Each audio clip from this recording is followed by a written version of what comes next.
Alrighty, hello there, folks. Here we are. We're back live. Those of you who are familiar with my channel may recognize the gentleman sitting with me today. He's been on before. He is running for Hillsborough County Sheriff over in Florida. Those of you who may be wondering, Hillsborough County Sheriff, that's where Big Cat Rescue is, Carole Baskins. He's running for head sheriff there.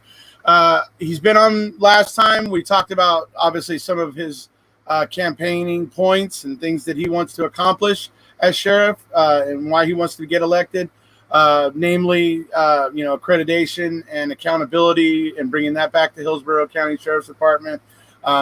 Some of the things that have happened there recently under the current leadership that he kind of got drug into, and with Megan White, in which you heard us discuss before. So those were the main issues, I think, maybe that got Charles fired up and wanting to run. And so I want to encourage everybody to give him a hand.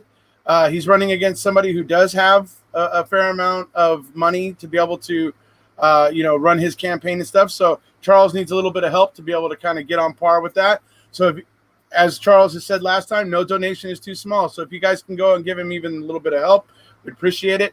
I left the link to his webpage down in the description below, and you can go there and it'll tell you how you can do your donation. So please go and do that if you feel so inclined.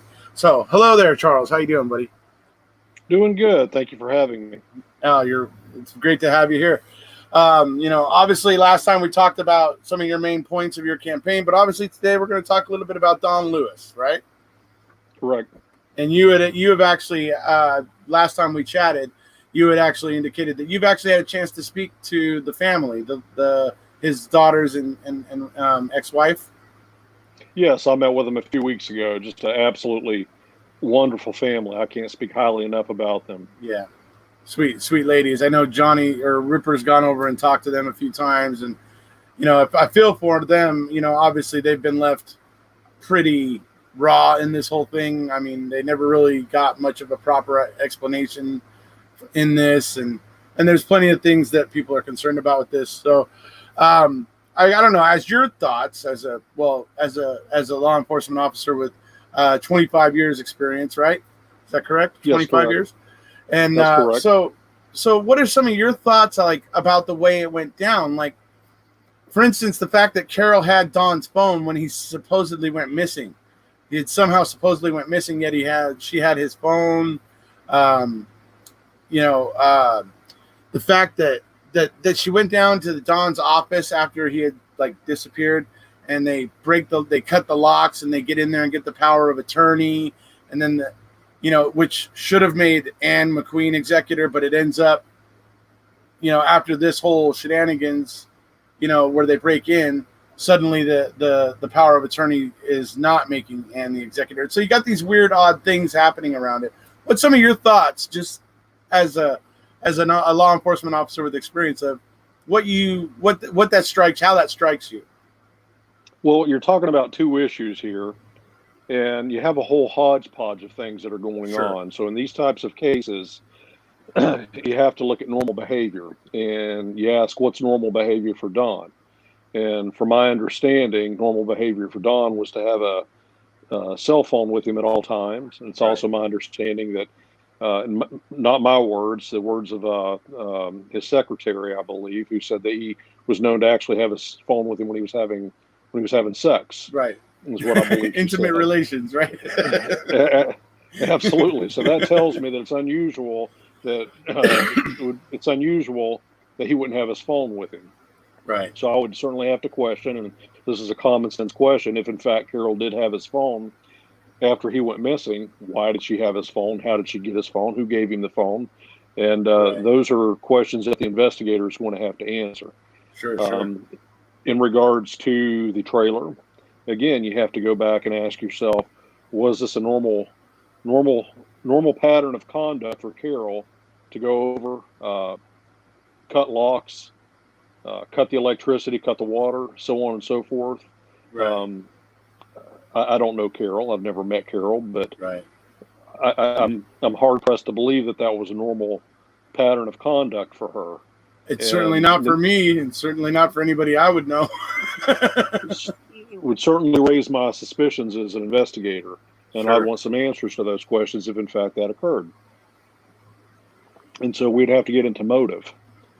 What was the purpose for that? Why did she do that? Right. Was she locked out? Did she normally go there? Or was she trying to get items for a purpose? So you'd have to ask yourself means, motive, opportunity. Did she Right. have a means to do these things? What was her motive to do these things, and what was her opportunity to do these things? Essentially, you're hypothesizing that she was somehow involved in a murder. We don't know that, but Right. that's the Sure. hypothesis. So the questions that you would have to answer: did she have the means to do it? Did she Right. have the motive to do it? And did she have the opportunity to do it? You would have to connect those three Right.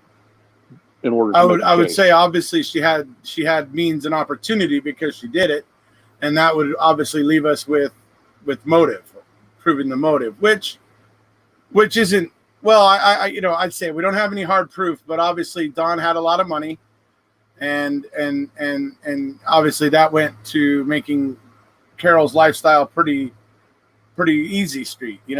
Once he was Well, I've gone. talked about this with So Jack. So arguably, a motive could be let's suppose that they were having marital issues. Let's okay. suppose that she was afraid that Don was going to leave her, and she would be left destitute as a result of him leaving her. Would that possibly be a motive? Right. Certainly. I, Could it have I made her don't know. fear her position and make her want to try to do something to consolidate her position? Certainly. It would certainly be something to look into. So I would want to look in, did they have marital issues? Were problems going on? Was he in the process of leaving her? What would her financial position have been had he left her? So those are the things that I'd want to be answered as an investigator. Right. And it does seem that there was some issues because Don actually had to get a restraining order at one point. He actually gave a copy of it to Anne McQueen. And so it does seem that there was maybe some turmoil or some conflict at the very least at the time. So when you bring that up, then that's something you would want to look at, and you would want to hear what Don had to say about that, because in that restraining order are going to be his words. He's going to be Right. writing what's going on, and so we can hear from Don directly as to what was going on. So that's something I'd want to look into as well. Sure. So obviously then there's the oddness of Carole giving, well, she number one fires all of Don's staff, but then she ends up giving Farr Don's guns. And Ripper actually did an interview with, I guess, Farr's ex-girlfriend or ex-wife, who attests to the fact that he did drive home in a van one night and had a bunch of guns in the back of it. And so there, it's been a while since I listened to that interview, but I remember it was basically very, very strange. And I was speaking with Ripper recently, and he said that he didn't tell me how, but he said that now all those guns are now in the hands of the sheriff's department, apparently. That they have That's all, right. they have So all my eventually... understanding of that interview was that she obtained those guns. He left those guns. Those guns at one time belonged to Don, and after Farr left, she turned those guns over to the Hillsborough County Sheriff's Office. So the importance of that is you can show a nexus. You can show a connection between Don and Farr. It's indisputable. The Hillsborough County Sheriff's Office has those guns, so they know that to be a fact. How did they get those guns? They were given those guns by Farr's ex-wife. How did she get those guns? Farr left them at the house when he left her. So the next question is, where did Farr get those guns? It's my understanding, and again, I haven't had any involvement in this case. Everything I'm conveying is what's been told to me, or interviews that I've seen. But it's my understanding that he was given those guns by Carole herself. So then you have to ask yourself, why? Why did he give her those guns if in fact that occurred? Yeah, absolutely. It's definitely an interesting anomaly to consider. So him having those guns like that. So they talk about the van being found, and apparently, it's pretty obvious that it was wiped clean for fingerprints because they can't seem to find any on it. I mean, not even Don's himself, who would have driven it, right? Which would be odd. That's strange. You'd think you would find something. Yeah. It was a work van, to my understanding. So you think there would be some prints, at the very least, the controls, the mirror that people touch on a regular basis to adjust, things like that. That's where you're going to find the prints. Right. Radio knobs, the glass on the radio, you're going to find prints. Sure, but, absolutely. Oddly enough, they didn't find those prints. So I would speculate. Shows. Yeah. Right. Go ahead. Sorry. I would speculate that somebody came along and wiped it down afterwards. Right, to try to cover things up, cover up some nefarious activity. Right. It would seem guess. Anyway, hypothetically. Yes. If in fact that occurred. So, let's see. So, and the other thing is weird is that, obviously no planes took off from that airport. I guess obviously the idea for somebody to put that van there was to get people to think maybe Don jumped in a plane there to fly to Costa Rica, right? I would think. But obviously no planes took off that day. The people there say, no, there's no planes landing or taking off here. So that's, that obviously takes that off the table, which makes the van being there and abandoned there all the more fishy. Because it's like, what is it doing there? How did it get there? If Don himself put it there, how did he get from there to the next place he was going? And, I don't know. For me, just the fact that it's there raises a lot of questions. So hypothetically, what would be going on? What you're arguing is that somebody may have used that van to lay a cover story. The cover story would be that he's flying to South America. In order to fly to South America, you have to leave from an airport. Well, how do you get to an airport? You drive a vehicle there. Right. So you're adding corroboration to the cover story if, in fact, those things occurred. And so when you're adding corroboration to your cover story, it's with the intent of throwing investigators off, which if in fact those things happen, it looks like that may look like they may have accomplished their goal if those things did occur. Yeah, absolutely. And and this will all be getting fleshed out obviously soon, but it's good to have kind of just your gut reaction or opinion on some of these things. And obviously, folks, just the disclaimer, he hasn't been able to dig into this as well as all of us. So, he's going to be offering his opinions as opinions here, but they're opinions of a law enforcement officer with a great deal of experience. So they're obviously worth all of your time.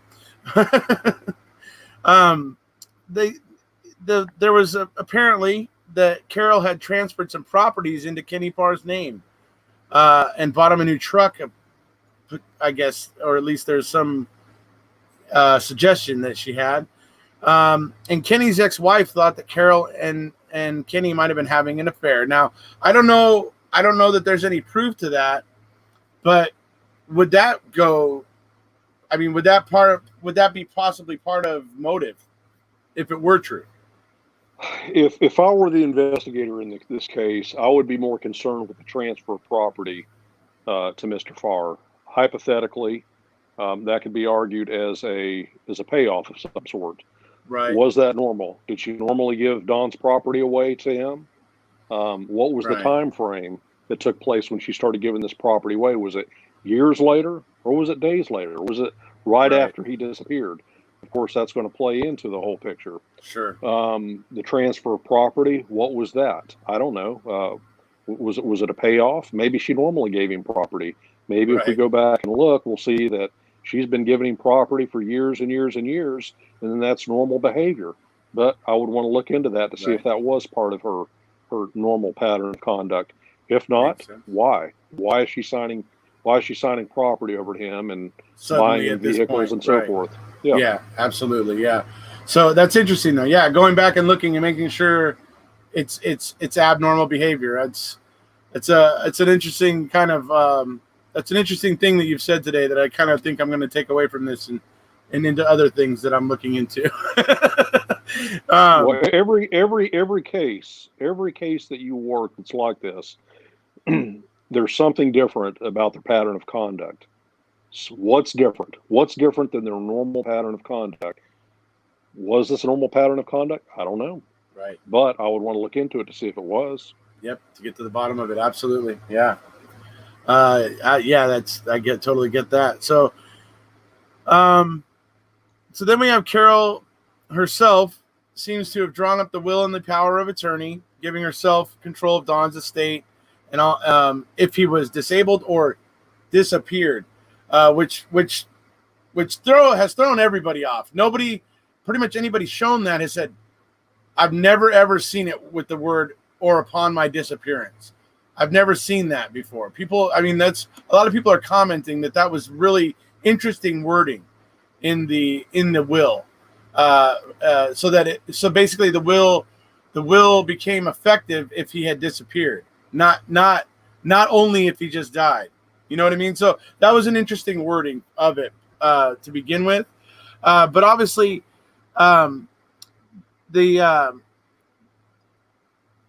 so sorry, I got to find where I was here. Well, you're talking about, her putting verbiage in his will of him disappearing, and then he actually disappears. Right. I would have to guess that the odds of that happening, of both those things happening, have to be very, very low odds. Right. But yet it in fact happened here. So it would certainly be something I'd want to look into.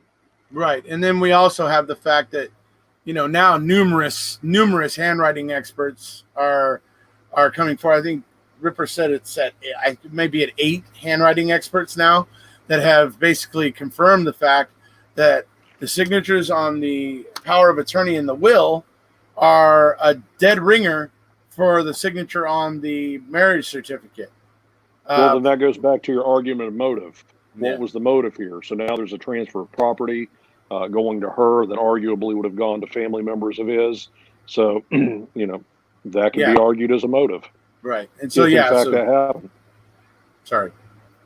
So, that's just another thing there with that many handwriting experts seeing that in the signatures on those documents, which is another thing that makes Carole look a little fishy.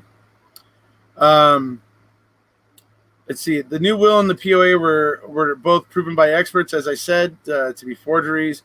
And the other interesting thing about Carole, I don't know if you've heard about this one, is the notary stamp that was used on these particular documents. Ripper has recently found out that stamp, the stamp that was actually used, that was sent, like the thing you actually stamp the paper with, the stamp was actually sent from the notary people to Carole's address. Okay. And this Miss Wincombe, well, she was actually like the housekeeper. And when she was asked about this recently, because people were asking her, did you notarize this and everything? And her answer to them was, I don't know why you're asking me about this. I was the maid or the housekeeper. And that's strange. And I seem to recall that, and maybe this isn't the same one, but I seem to recall that there was a notary stamp that was used that was actually created after the date that it allegedly made the stamp.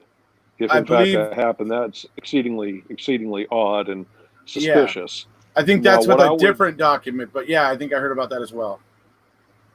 If I were the family members, I think I'd be contacting a civil attorney, because all this is what constitutes newly discovered evidence. And I think I'd be discussing all these things with a civil attorney. Yeah, absolutely. Sounds like a good plan. Oh, we got Ripper over here in the live chat. How's it going, Ripper? He said if it smells like sardine oil, looks like sardine oil, and tastes like sardine oil, it's probably something to do with Carole.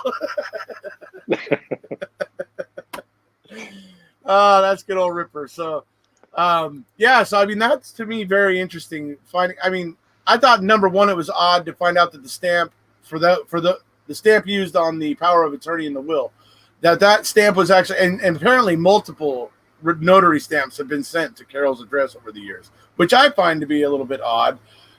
Most of us don't have notary stamps being sent to our house kind of on a constant basis.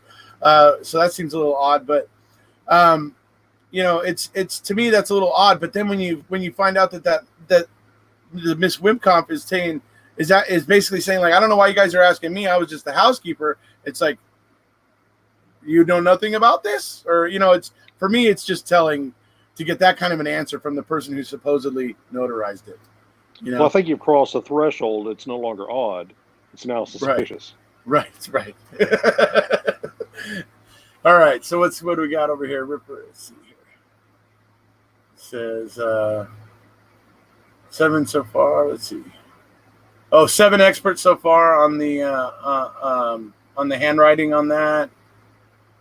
Or 7 different stamps. Sorry, they're saying 7 different stamps were set to BCR. So I guess ultimately here, obviously you haven't been able to vet these facts out and the things that I've been saying to you here today, but if you were an investigator looking into this, and if in fact these things do pan out and are 100% true, what do you think about this case, and what do you think about the possibilities of maybe finding resolution on it? I think this is a solvable case. I've talked to Jack about it on the phone about the steps that I would take to solve this case. Had you asked me this a few months ago before I saw these things, I would have said absolutely no way. It's not a viable case. But now, knowing what I know, or seeing what I've seen, what I believe to be valid evidence, I think that it's a viable case, and I think that there ultimately will be resolution to this case. We've got to get it in the hands of the right investigators. Once we get it in the hands of the right investigators, competent investigators, then I believe that this case is going to be solved. I believe there's going to be resolution. Right on. I'm happy to hear you say that.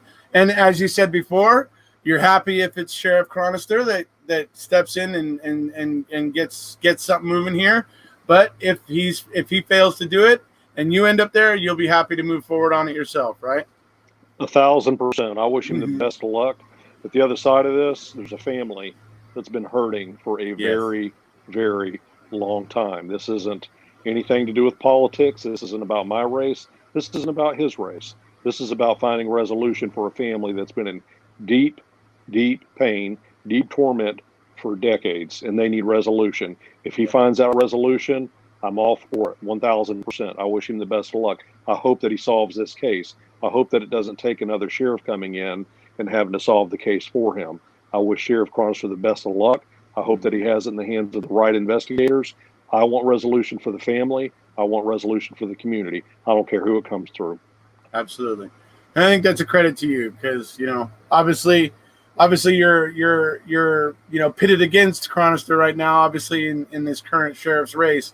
But that's a very admirable attitude, obviously, because it's all about the victims and wanting to bring them closure and that sort of stuff. So I do admire that. So absolutely. All right. So let's see if we got anything else here to talk about real quick. Here's another interesting thing. And I do believe I remember hearing Carole's father say this myself on a video somewhere, but there's this point where he talks about the world is a better place without Don in it. And that's Carole's father, who used to do handiwork around BCR. And I mean, obviously it's not evidence, not anything, but to hear a comment coming out of Carole's dad's mouth like that is a little bit. Repeat that phrase. He said that the world is a better place without Don in it. Like, those were his words. Okay, well, you got a couple things going on. You have malice. Right. So you have malice going on. Obviously, there was some disdain there, but also he's laying the predicate that Don's no longer here, that Don's no longer alive.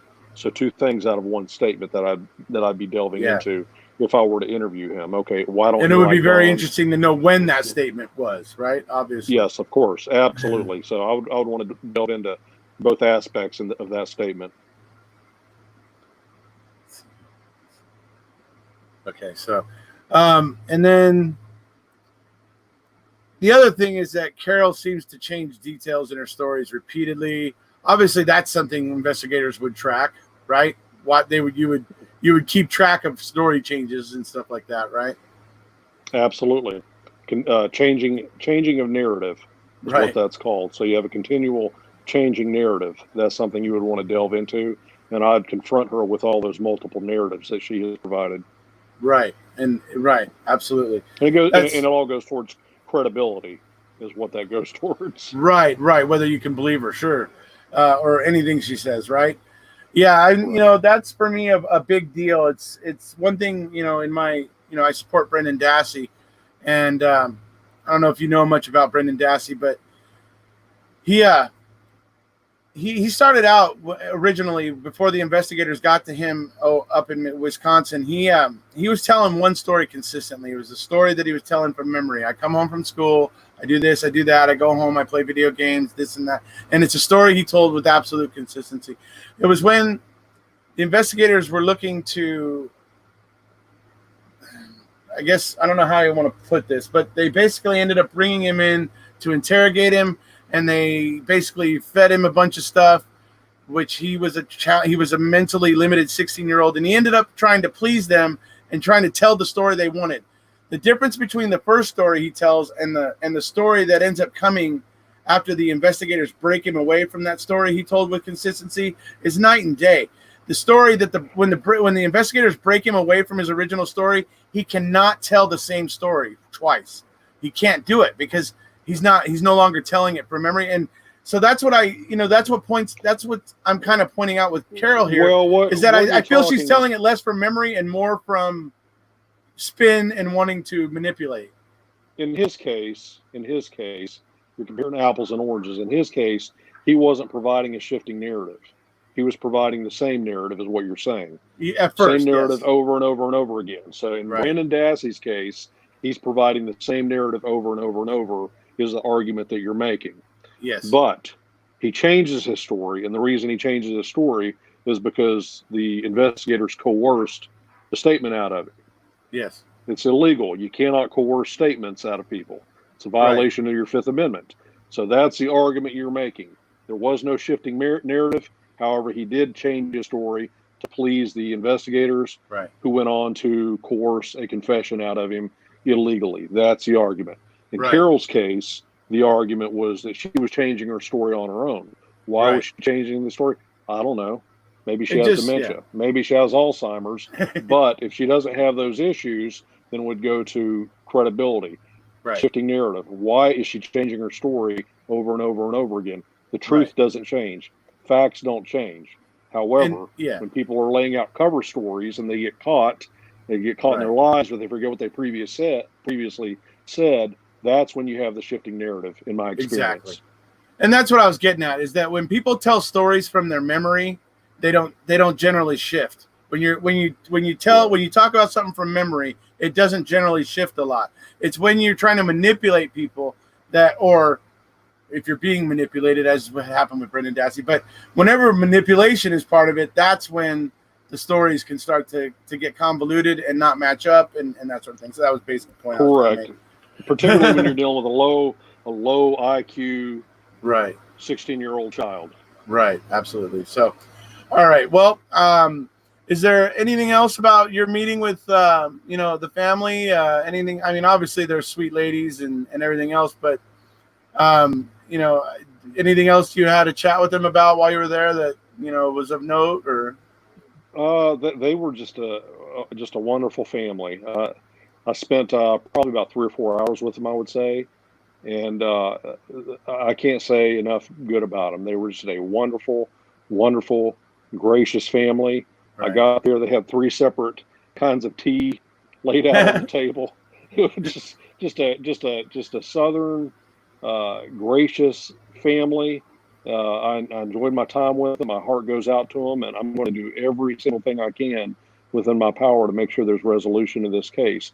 I pray that it comes before I take office in January next year after I win this election.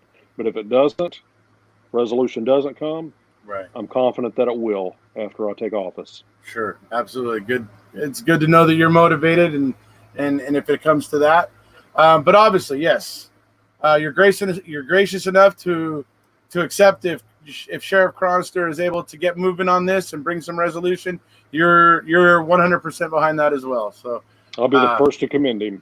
Absolutely, right on. So before we wrap up here, folks, does anybody here in the chat have a question you would like me to ask, Mr. Boswell here, before we wrap up? Let me see if there's anything already in the chat.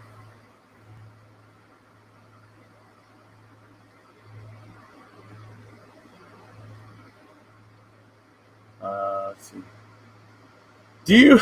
Somebody asked. Have you seen Making a Murderer? Do you have an opinion at all on Avery Dassey? On Avery Dassey. Stephen Avery. Yeah. Stephen Avery, Yes. Brendan Dassey for Making a Murderer. I've seen it without having been in the investigation. I hate to second guess another investigator's work, but if I had to guess, and this is simply a guess, my guess is that he was framed. Okay, interesting. I'm actually happy to hear that. Obviously, we're all up in arms about it. We've all been digging into it for the last 4 years, and so it's interesting that your kind of gut feeling on it is that. So, but his gut feeling isn't binding, folks. That's just his gut feeling. That's simply a guess. I would have to sit down and actually look at the evidence and go through the case file. I've seen it just like you guys have. Right. And his attorney makes a very, very compelling argument for his innocence. And if in fact the things that she's saying are true, I would have to guess that he was framed. And she made a very compelling argument for that. If that's the case, I hope that he gets out of prison. If that's the case, I hope the police officers who framed him are ultimately held accountable. Right. Will that happen? I don't know. We'll find out. Did it happen? I don't know. But it's certainly worth looking into. Yep. And I totally understand, man. Everybody, he wants to look into it. He would want to look into it himself first and see the evidence with his own eyes first before he gave any kind of definitive opinion. And that's what you call objective, folks. So that's good. We like that. We love that. So, well, I want to say thank you for coming on again. I want to encourage everybody to go over and donate to Mr. Boswell, his campaign. He can use all the help that he can get. As he said before, and as you can see in the hashtags below the video there, no donation is too small. If you guys can spare $5 here, $5 there, whatever, let's give him some help. I want to see him, I'd like to see him get in there in the Hillsborough County Sheriff. If for no other reason, to hopefully find some measure of justice for Megan White, that whole thing just offends me to the max. But then also because you're also trying to bring accreditation and accountability back to the Hillsborough County Sheriff's Department. If you want to talk about that a little bit before we go. Absolutely. When I was hired in 1991, we were actually the very first sheriff's office in the state of Florida to become accredited. That means that we had accountability, we had oversight. For whatever reason, we did away with that account. We did away with that accreditation right before Sheriff Chronister took term as sheriff. Oh wow! He hasn't returned it, and some things that Sheriff Chronister has done is he's put his name on patrol cars, and we could go on and on and on. Right. This is a long conversation. He throws us a softball literally every other day with the decisions that he makes. He's literally the only sheriff that I've seen who has the uncanny ability to always make the wrong decision. He's gifted in that way. Right. But this sheriff thought it was appropriate to take his name and plaster it at taxpayers' expense on every single patrol car. I would argue that that's called campaigning on taxpayers' dime. And incredibly enough, he's actually had cars entirely wrapped with his face on it. Whoa. Hard to imagine. He has. It is hard to imagine. He did. We have cars here in Hillsborough County that have a full image of Chad Chronister's head, body, standing with a stop sign in his hand on a car. The taxpayer's expense. Wow. And again, we could go on and on. That's and on. bizarre. But these are the kinds of, it is crazy bizarre. These are the kinds of things that you can do when there's no oversight, when people aren't looking at you and coming behind and see what you're doing with taxpayers' money. And after I went through my experience where they literally tried to frame me up, justify a personal attack on me, it begs the question, if they're willing to do this to a detective, a law enforcement officer, where do they draw the line? What are they doing to the people on the streets, the citizens who don't have the ability to defend themselves? I had the ability to defend myself. I had the ability to go into the system and prove exactly the things I was saying. I had the Right. ability to save all my evidence, but the citizens don't have the ability to go into the system and collect the evidence they need to prove their innocence. But that's why it's important to have oversight. That's why it's important to have accountability. And that's why it's important to have good, clean officers in a police force and not dirty cops who are willing to compromise their integrity. Right. Certainly, yeah. In the way that they went into some of your past cases and started monkeying around, right? That was insane. some of the corruption you're speaking of, right? It was insane. It Yeah. was insane. Absolutely. Well, maybe that's something we need to look into. Is maybe doing a video to highlight some of Mr. Chronister's bad decisions. That might be something. That would be great. I would welcome that. All right. Well, I'll start thinking about that. I'll have to find some of the articles and stuff that talk about some of the decisions, but so that I can, talk about them and show that these things actually happen to people. But I'll have to. Well, I would encourage you to start pulling up the inmates that he released without doing background checks on them, which led to the murder of one of our citizens the next day. Oh, one of the inmates that he released without doing a background check happened to be a registered gang member from the Bloods.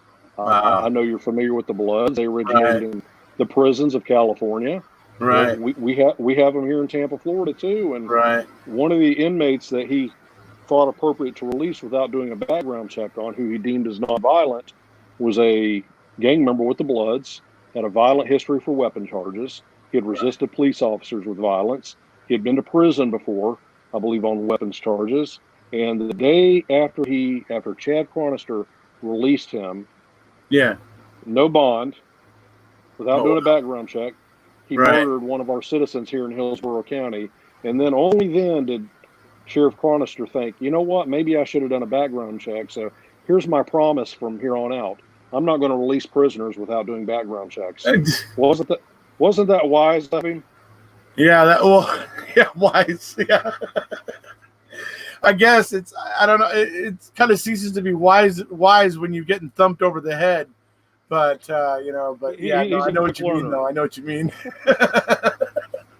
I can't believe that. That's pretty wild. I certainly wouldn't want to be letting people out of prison without having some idea of who they are and what their background is. Personally, whether people told me I should or not, I would want to. You would think that's a common sense decision. This is a sheriff who had been in our office for over 25 years at that point in time. Chronister and I went through the academy back to back, and yet he didn't have the foresight to do that. This wasn't a complicated issue. If you're first of all, you don't let anybody out of jail without having them bond out legally. But Sheriff Chronister decided to waive their bonds. He's just that nice of a guy, and let him out, and he did. And as a result of it, we had a murder the next day. But what else can you say? It was horrible. What was it, like a robbery or something? I mean, It was a drive-by shooting. He ended up doing a drive-by. Oh, Jesus! He did a drive-by shooting and shot an innocent person and killed him the next day. Yeah, man. So that's sadly, pretty terrible. I don't take any joy in telling you this, but it happened. Yeah. So arguably, Sheriff Chronister has blood on his hands with a decision that he made, an order that he executed. And that's certainly the kind of stuff that needs to have attention called to it. So, and we could go on and on and on. Well, like I said, I'll do a video to cover some of that stuff, so that next time you and I talk, people will already know about all that. Then, so welcome it. Right on. All right. Well, so that we're gonna go ahead and wrap it up here, folks. I know Ripper's got part 2 of his talk with the 3 ladies that used to work at BCR, Big Cat Rescue. He's got part 2 coming up here shortly. So I'm going to go ahead and sign off here and say goodbye to Mr. Boswell. Thank you for being here. It was a pleasure. Thank you for having me. Oh, absolutely. It's a pleasure. Say goodbye to everybody out there in the chat. Bye, guys. You know the drill. If you haven't already, please hit subscribe, and we'll see you. Goodbye.